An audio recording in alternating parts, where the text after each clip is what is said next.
Quand je pense à un vrai luxe que j'ai dans ma vie, je peux pas penser à autre chose que la nourriture. La nourriture, c'est quelque chose qui m'accompagne tous les jours. En plus de manger tous les jours, je pense à ce que je vais manger, à des recettes, à des restaurants. C'est une vraie obsession. Et parfois, c'est marrant parce qu'au fond, tout le monde mange, c'est un besoin universel, mais chez moi, c'est au-delà d'un besoin. C'est un plaisir, c'est un héritage, c'est un truc qui a été transmis par mes parents, mes grands-parents, une culture, un truc qu'on m'a appris à aimer, à respecter, à explorer. Et la cuisine, c'est une liberté folle, parce que tout est permis. T'as des siècles de traditions, des centaines de cultures qui cohabitent, mais t'as encore tout à inventer, à mélanger, à recréer. Juste 3 ingrédients peuvent donner naissance à des dizaines de plats différents. C'est pas genre, une tomate et de la viande, ça fait forcément de la bolo. Non, on peut explorer, mélanger, détourner. Moi j'adore suivre une recette et voir qu'il me manque un ingrédient ou que c'est pas exactement ce que j'avais prévu et devoir improviser, créer quelque chose avec ce que j'ai. Là par exemple à la base je voulais faire un risotto avec un peu un truc de saucisse champignons. En fait j'avais juste pas de riz à risotto. Alors j'ai fait avec des pâtes, avec ce qu'il y avait et c'est ça qui est beau. C'est pas forcément le meilleur plat que t'aies mangé mais c'est un truc que t'as fait toi dans ces moments-là qui existe nulle part ailleurs. Aujourd'hui, bien manger, s'il faut que j'en parle, c'est un vrai luxe. Que ce soit en termes de temps ou d'argent, c'est un sujet très compliqué.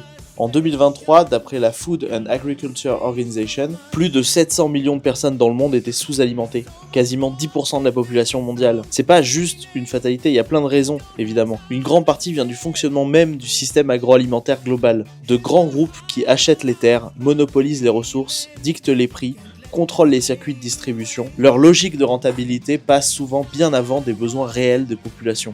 Et moi, à côté, j'ai la chance de jamais avoir eu à me demander si j'avais mangé ou pas. J'ai toujours mangé à ma faim. C'est un vrai luxe et parfois, c'est difficile de sentir comme ça au milieu de tout ce bordel.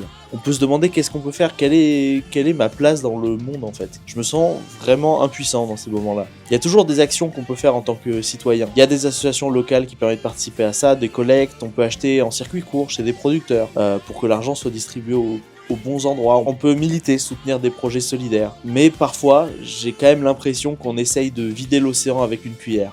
Qu'on nettoie un coin du comptoir pendant que la cuisine entière est en feu.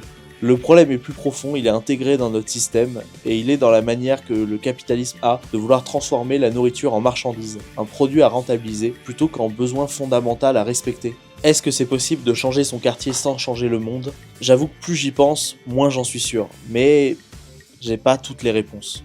Après voilà, je sais pas du tout si tout ce que je dis a forcément une pertinence incroyable, j'ai l'impression de raconter ce que tout le monde peut raconter. J'avais pas du tout prévu d'aller sur ce terrain. Voilà, là je voulais juste parler de mon rapport à la nourriture, en fait ça s'est transformé, c'était pas du tout prévu.